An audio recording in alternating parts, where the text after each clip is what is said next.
friends, it's Miss Dawn, and today we are going to draw some flowers. If you have flowers in your house or outside, you may want to take a look at those flowers, but I'm just going to draw a few flowers and you can draw along with me to get started. So, flowers are sometimes cup-shaped. If it's a cup-shaped flower, you might want to start with a shape like the letter U. Other flowers are what we call radial. They have a center, and the petals come out like the rays of the sun. For those kinds of flowers, you might want to start with a circle shape. Not all radial flowers have a circle shape in the middle, but a lot of them do. Sometimes the circle shape is very tiny, and sometimes it's larger. I'm going to draw a few of those shapes, and then I'm going to draw some other flowers. So, for the cup-shaped flower, it might be a tulip. The tulip could have bumps like this that sort of look like an M, or they could have a zigzag at the top, like that. Sometimes you might see the petals going down, like that.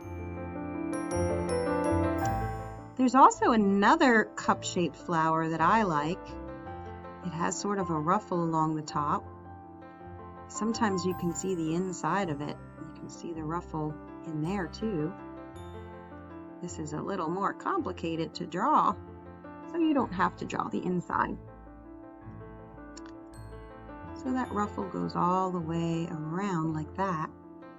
And then there are some petals that go around. Let's see, I'm going to make this one a little more pointy.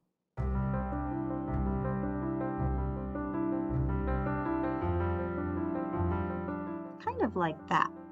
Let's see, this first one wasn't quite how I need it to be. There we go. Kind of like that. Can anybody guess what kind of flower that one is? You might recognize it if I color it in.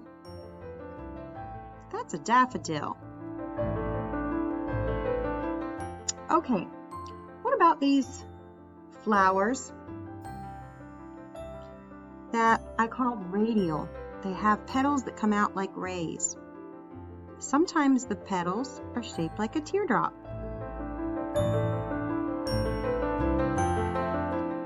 Sometimes the petals have points.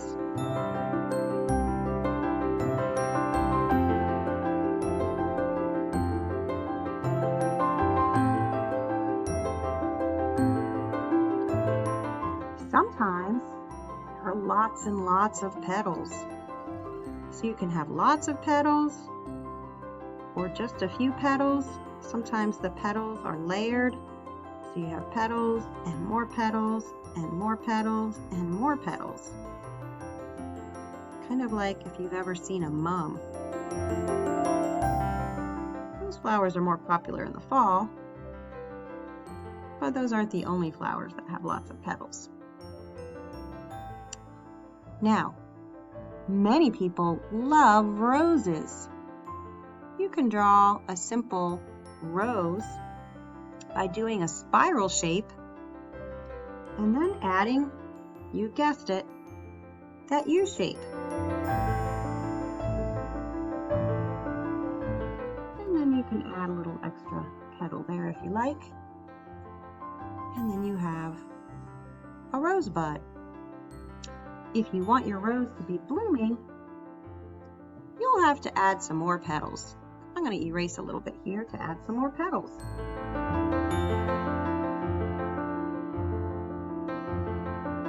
You can draw a petal here and a petal here. Now it looks like My rose has bloomed. I'm going to erase a few of those extra lines there.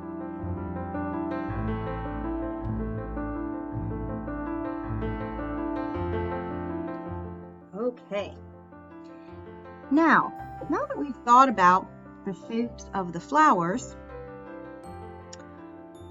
I'm going to clear that out and let's maybe draw a bouquet. So how about I start with 3 flowers that have a circle center, and those are going to have round petals.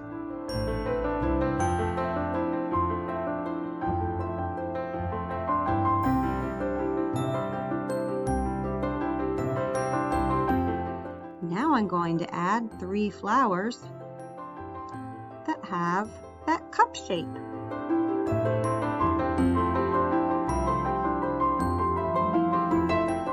I'm going to make some tulips.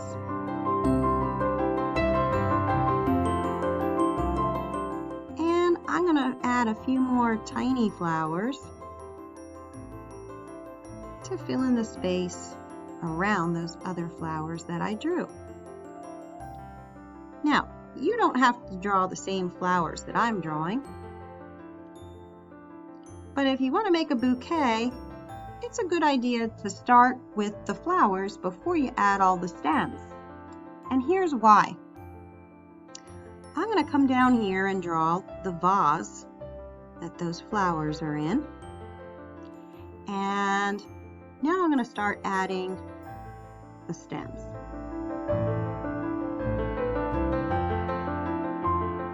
You'll notice some of the stems sort of have to go behind the flowers. That's why I draw the flowers first, because the flowers are the most important, and you can always tuck those stems behind the flowers. What else do these flowers need?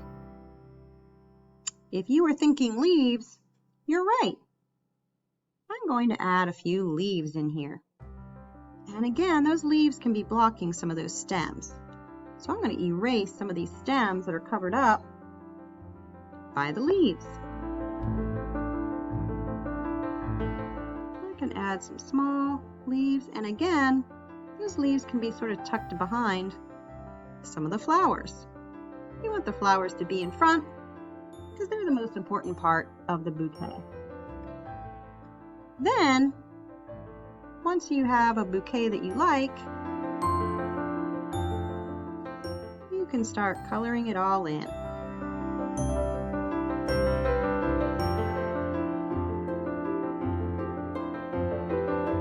So I'm going to add some color here to my leaves and stems. And I have green kind of around my flowers. And then I'm going to start coloring in my flowers.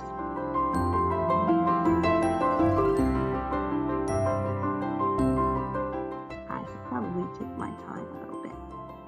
I can always go back and fix them if you didn't color them in quite perfectly. And you get the idea here. I don't think you need to watch me color everything in. And of course, the color choices are all up to you, as are the flower choices. You might have some flowers in your house or your yard that are different colors.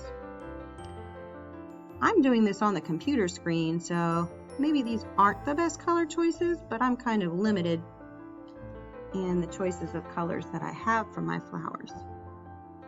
You probably have more crayons and markers to choose from than the few colors that I have here on my Jamboard. So again,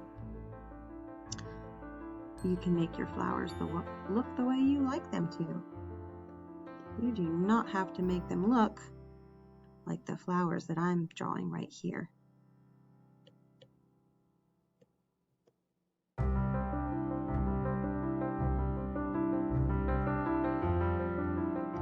So I hope you enjoyed drawing flowers with me.